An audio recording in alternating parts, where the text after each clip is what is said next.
What's going on, guys? It's Frito here for your Overwatch with a huge news roundup. Executive producer Jared Ness did an interview on Emong's stream, divulging a lot of key information on the future of Overwatch 2. And a select group of content creators got flown out to play the story mode campaign early, so we've got some early reviews and impressions on that. Does it contrast to that of the gaming journalists that got to play it before that? Well, of course it does. We'll break down all of that and more after this quick message. I've been a PC gamer all my life, so it's a pleasure to endorse today's video sponsor, NVIDIA, who you probably already know makes the best graphics cards out there, and they keep getting better with their new software tech to improve your favorite games. NVIDIA Reflex is a setting all Overwatch players should turn on because it reduces system latency. What is that? System latency creates a delay between your inputs and action in-game. Turn on NVIDIA Reflex in-game and it can cut down on system latency by half.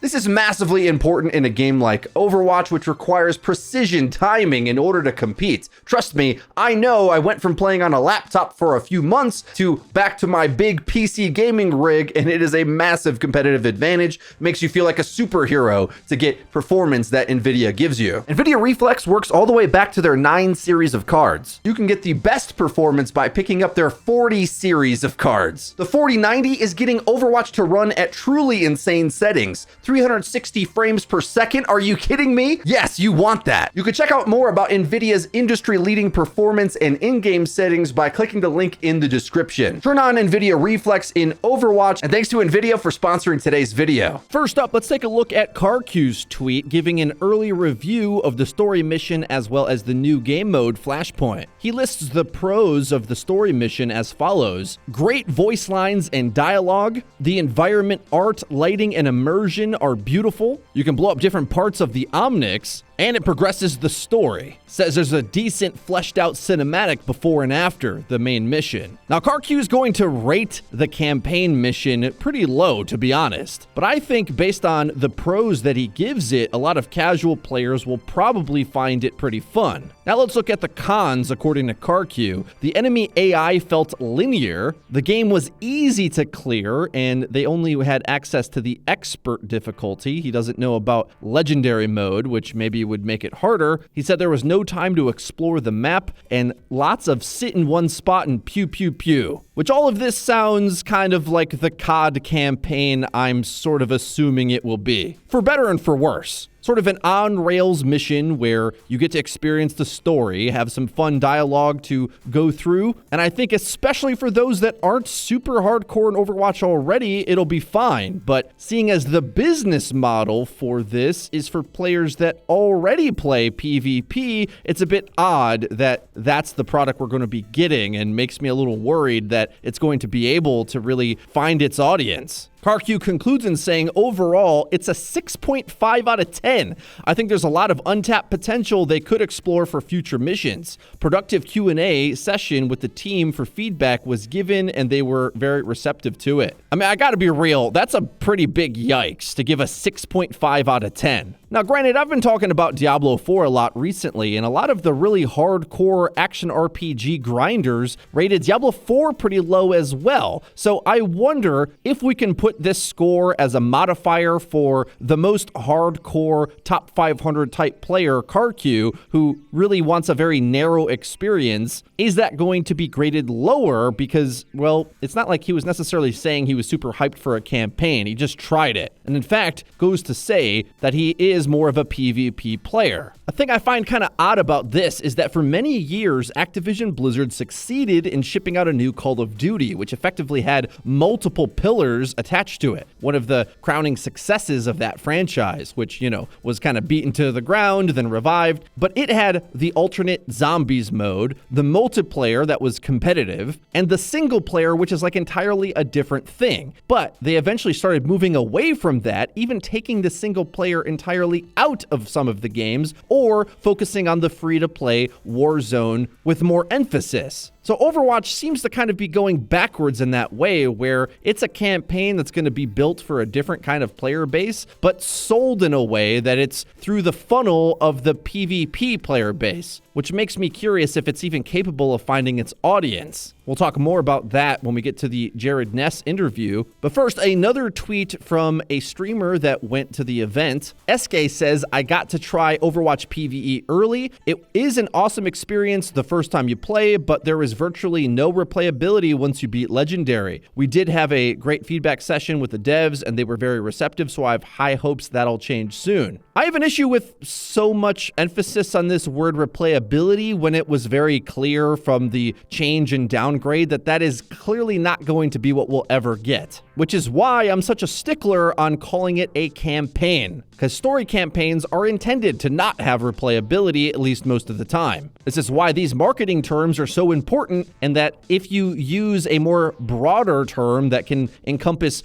bigger expectations, you're kind of misleading your audience, which is what I don't like about how they go about explaining these things. But am willing to try to see the campaign story for what it is, and hopefully enjoy blowing up some robots and saving the day with the Overwatch team. But if you were super jazzed about a new pipeline of content coming from Overwatch, you might want to hold your expectations for that as well. In the interview with Emongg, Jared Ness confirmed that we won't be seeing any story missions until the next year, which will be kind of witnessing both the benefits and weaknesses of the live service model. Jared Ness explains that they'll want to be looking to take in feedback and will need some time to incorporate that. Well, that's kind of a benefit, that this feedback that the streamers and then the entire player base will give once Season 6 comes through, they will adapt to, but the problem is then it requires more development time in building new systems, mechanics, design, whatever, in order to accomplish a goal. No matter what, we're always dealing with a compromised product from what the original intention was, so it's kind of going to be hard to gain some momentum, I think, in the player base's perception, even if they are, in fact, making big strides in improvement. Meanwhile, feeling the pressure of needing to constantly ship things out the door. Now, what Jared Ness does seem to hint is that there will be story advancement in other ways. While there might not necessarily be overly frequent story campaign missions, we also are going to be getting more things, it sounds, similar to the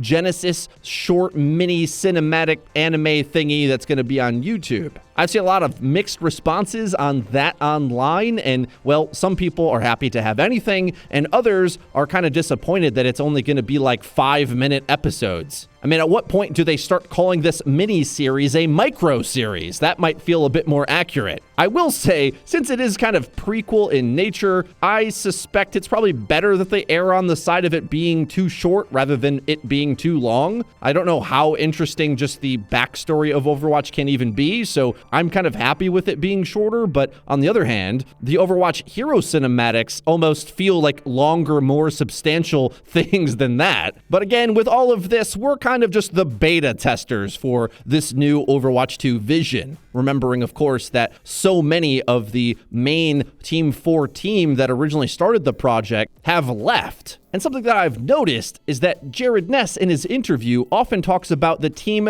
learning from the development of Lifeweaver, learning from the reception of the business model for how they're rolling out the story campaign missions and bundling it sort of like a pseudo battle pass add-on, but not really kind of, yeah, I know it's a bit confusing. To that point, he says that they're open-minded to changing the pricing model potentially, but thought that they landed on a pretty fair middle point. He makes it pretty clear that yes, it is kind of intended to be a Battle Pass edition, but rather than it being an expansion to the Battle Pass, they just give you the currency instead so you can make the choice if you want to pay for the Battle Pass or not. And as he told Emongg, they will consider maybe bundling everything or allowing for standalone purchases. They'll have to think about that. Everything with Overwatch 2 is kind of in flux, and while there's a big benefit to that they'll listen to feedback, on the downside, we often don't really know what to expect because anything could change at any moment. I think that's what makes us kind of worried. if the story missions kind of bomb out, is there a further depth for Blizzard to fall in just removing the whole thing? We don't really know, to be honest. And with kind of mixed reviews so far on the story campaign, I don't know what to expect. I think Top 500's opinions on a story mission is always going to be warped because they're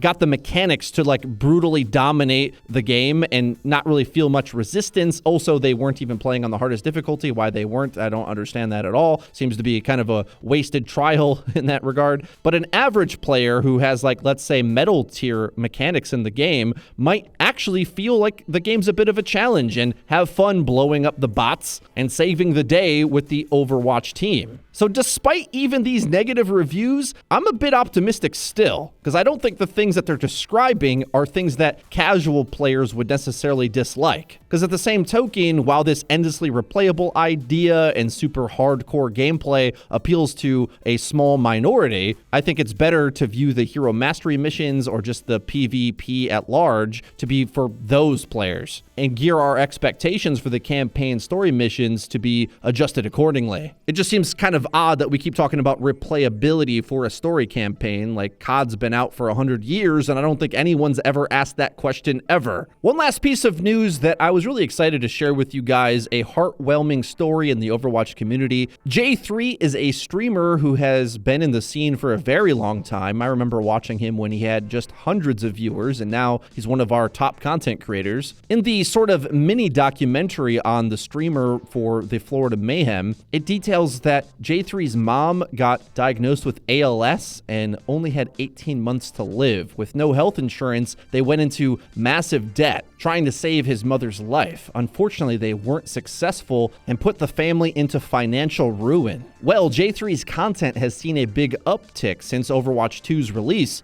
No, I've been streaming for about 7 years now, and I'm grateful for where I am. I just want to say, because my dad's not here to hear this yet, I finally paid off his debt. He's debt-free, finally. And that's all I want to say. Okay. Chat has a surprise for you. Okay, it's not silly string, is it? No, okay. It's, so they have a surprise for you. It's basically, they did it, not me. Okay, there you go. Oh, come on now.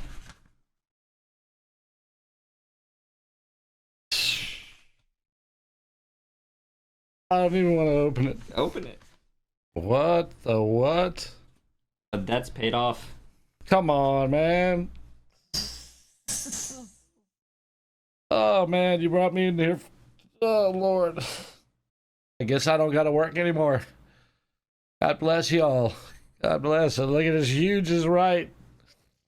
Oh, man. Lost for words.